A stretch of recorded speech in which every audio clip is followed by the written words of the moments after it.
Em tempo de negociações é meu convidado Manuel Pizarro, candidato socialista à Câmara Municipal do Porto. Boa noite, Soutor, bem-vindo. Boa noite. Neste tempo de negociações e de conversas, o senhor já reuniu com o Bloco de Esquerda no Porto. E chegaram a pontos de convergência. Em termos nacionais não foi possível. Bem, eu no Porto tenho reunido com muitas pessoas e não apenas com o Bloco de Esquerda. Reuni com a Associação Empresarial do Porto, reuni com a Universidade, com o Instituto Politécnico, com dirigentes sindicais. Eu acho que faz muita falta à vida política portuguesa um diálogo, mas que tem que ser um diálogo constante. Nós não podemos fazer um diálogo em situações de emergência, apenas em situações de grande dificuldade institucional. Nós precisamos de transformar o diálogo político num hábito da sociedade portuguesa. E a mim, se quer saber, impressionou-me muito que ao longo destes 2 anos, numa situação que era seguramente muito difícil, qualquer que fosse o governo, esta maioria do PSD e do CDS tenham desbaratado a oportunidade de construir um consenso político. Eu acho que é preciso discutirmos um pouco porque é que chegamos até esta situação tão dramática, quando aparentemente tínhamos uma maioria parlamentar sólida que garantia o funcionamento regular das instituições e porque é que isso tudo ruiu. Mas faz sentido agora ao Partido Socialista andar a conversar com essa mesma maioria que fez ruir tudo?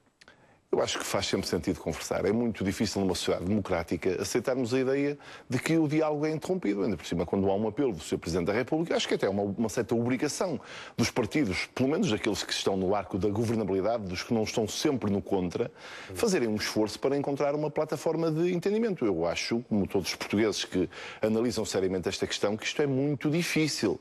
Porque o problema essencial é saber se o Governo tem força suficiente para reconhecer que errou, que falhou rotundamente. Há membros do Governo que o fizeram, o anterior Ministro das Finanças, que era, enfim, a principal figura do Governo, acho que não estou a cometer nenhum exagero ao classificá-lo assim, escreveu uma carta em que reconheceu o completo falhanço das suas políticas. Até dizendo, eu falhei de tal modo que já não tenho credibilidade para continuar a impor esta política. Ora, será que o Governo, o PSD e o CDS têm força interior suficiente para admitir este falhanço e para mudar de rumo? Eu tenho muitas dúvidas sobre isso. Mas volto ao início da nossa conversa. O diálogo é sempre bom, disse o Soutor, mas o Partido Socialista não quis conversar com o Bloco.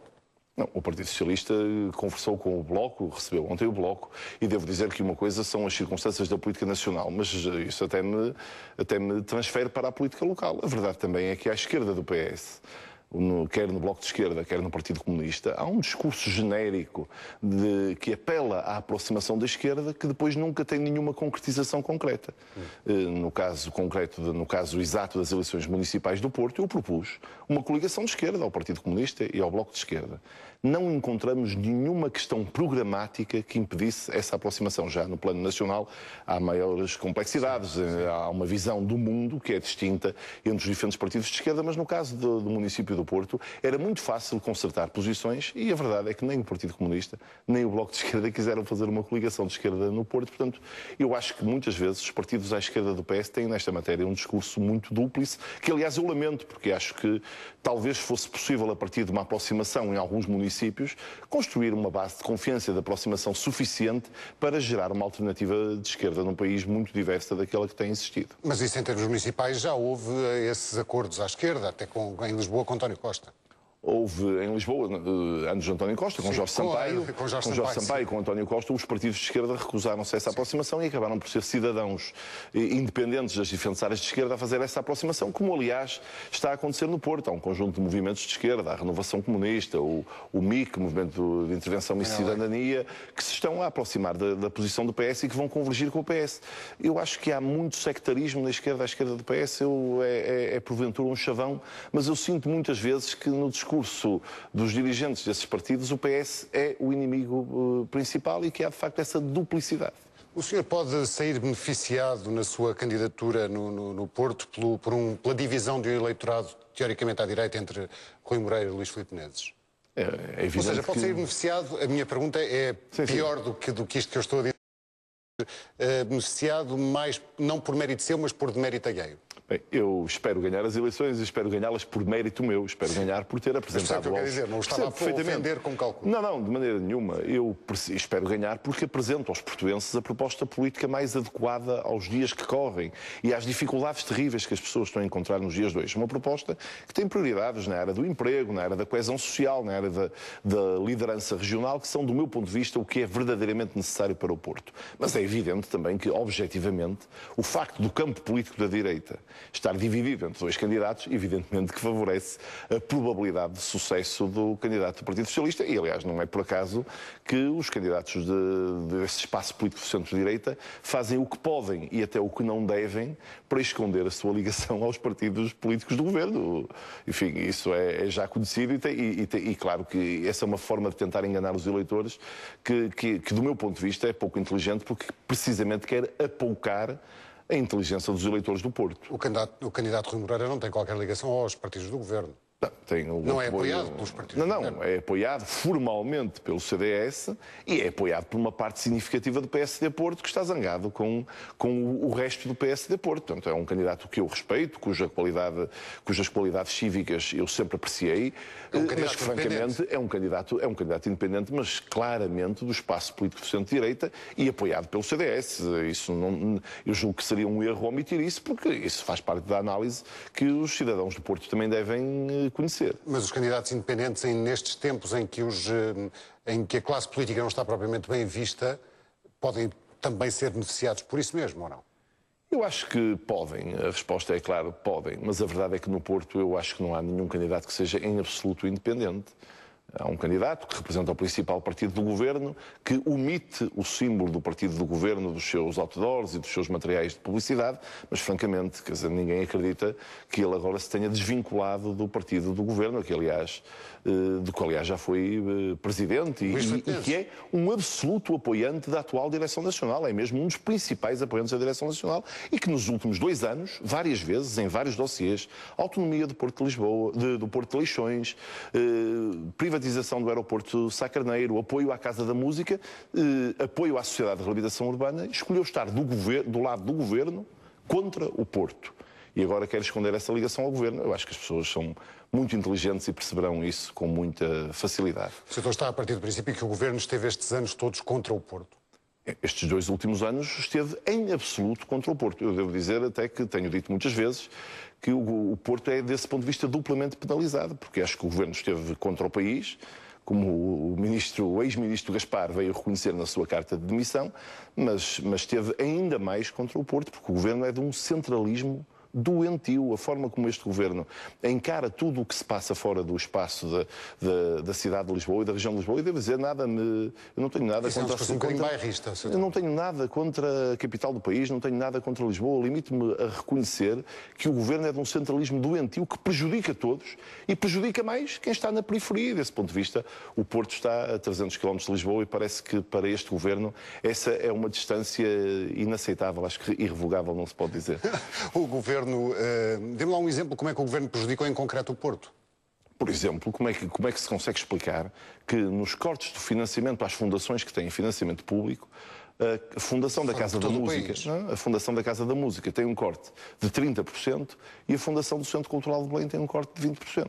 Eu acho que é preciso muito engenho matemático para explicar esta diferença de avaliação entre uma estrutura e a outra. Eu nem sequer estou a defender, eu acho a Fundação do Centro Cultural de Belém muito importante, não é isso que está em causa. O que está em causa é, havendo necessidade de conter a despesa pública, haver 2 medidas. Uma medida para o que se passa na capital do país e outra medida para o que se passa noutros locais, nomeadamente no Porto. Eu acho que isso não tem pés nem cabeça. O Porto de Leixões continua a crescer em volume de carga transportada e tem resultados positivos. Isto é, o Porto de Leixões dá lucro ao Estado. Aquilo que o Governo tem feito nestes últimos 2 anos são atentados sucessivos à autonomia do Porto de Leixões e barreiras constantes à continuação do programa de investimentos que é indispensável para que o Porto de Leixões continue ao serviço da economia, e não é só da economia do Norte, claro, é da economia do Norte, mas é ao mesmo tempo de toda a economia do país. O candidato do Governo, como o Sr. diz, Luís Filipe Menezes, não tem em sua vantagem, em relação à sua candidatura, um currículo de vários mandatos aparentemente de sucesso na Câmara de Gaia? Tem até um currículo candidatos na Câmara Municipal de Gaia. Eu acho que é uma questão de avaliar os resultados. Ninguém pode negar que há obra feita no município de Gaia, mas eu acho que nós precisamos de olhar hoje para as pessoas e não apenas para as infraestruturas. E se olharmos para as pessoas, apesar de tudo, o que nós vemos é que... As infraestruturas são feitas para as pessoas, Sr. Se o país... E as pessoas elegeram sucessivamente Luís Filipe Menezes em Gaia. Se o país tem uma taxa de desemprego enorme, de 18%, quase 18%, o Porto tem uma taxa de desemprego ainda maior, de 19%, Gaia é o município do país com o maior número de desempregados. Tem 23% de taxa de desemprego e tem 35 mil desempregados. Há qualquer coisa no modelo de desenvolvimento que falhou e hoje vivemos um paradigma completamente distinto. Além de que o problema se coloca de forma diferente, porque no Porto, felizmente, do ponto de vista das infraestruturas, a cidade está relativamente bem servida. Não estou a dizer que não sejam necessários alguns equipamentos, há áreas onde ainda existe déficit, na área desportiva, em alguns aspectos dos transportes públicos temos que continuar a investir, mas no essencial a cidade tem o problema das infraestruturas resolvidas, temos que fazer um investimento nas pessoas. Eu acho que, francamente, sou eu que tenho apresentado mais propostas e propostas mais bem fundamentadas relacionadas com este investimento nas pessoas. O que me está a dizer é que a culpa do desemprego em Gaia é de Luís Filipe Menezes. Não, estou a dizer que a política municipal de Gaia não contribuiu para que haja menos desemprego e, ao contrário, os resultados demonstram que ajudou a que haja mais desemprego. É um resultado objetivo, eu limito-me a apontar os números. Como é que o desemprego está, em termos nacionais, como um grande problema? Como é que se propõe evitar que isso aconteça também no Porto? Que o Porto seja uma ilha onde haja menos desemprego do que no resto do país?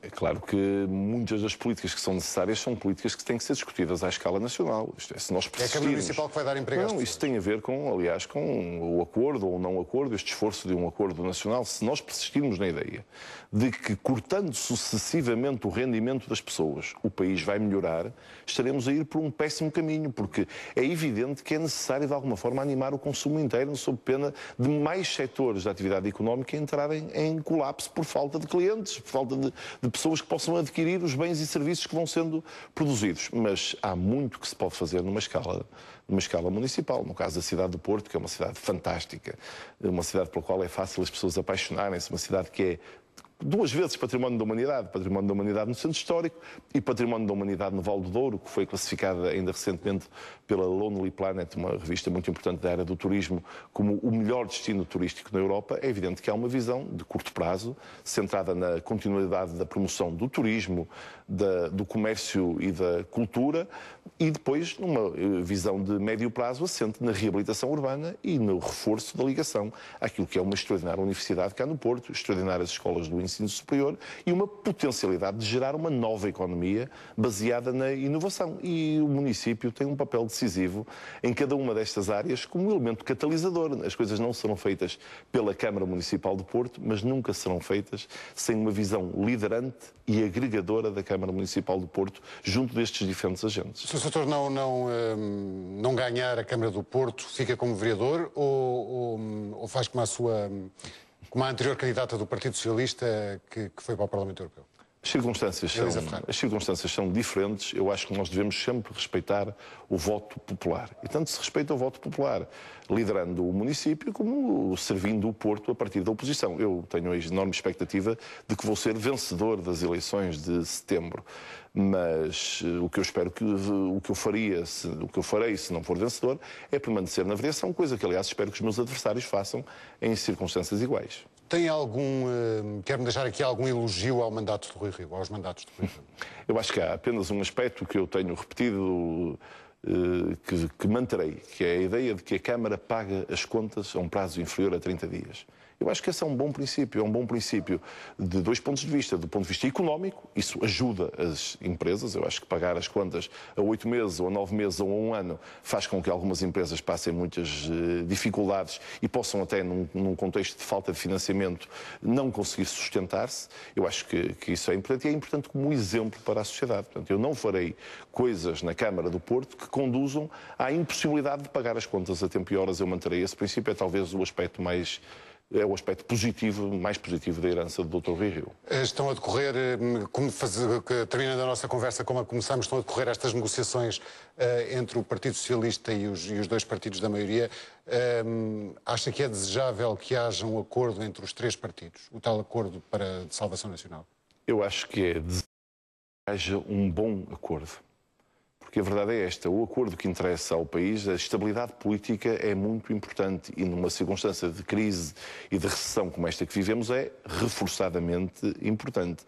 Mas a estabilidade não pode ser uma estabilidade a qualquer preço. Isto é, se a estabilidade não significar uma enorme mudança de agulha política para uma política que efetivamente promova a economia, que através da promoção da economia gere emprego e através do aumento do emprego possa melhorar a coesão social e diminuir o sofrimento em que hoje vivem tantos portugueses e tantos portuenses, então o acordo não servirá para nada. Este é um caso em que ou temos um bom acordo ou, com franqueza, se o acordo for para continuar a política que muitos responsáveis dos partidos que estão atualmente no governo reconhecem que falhou, então não vale a pena.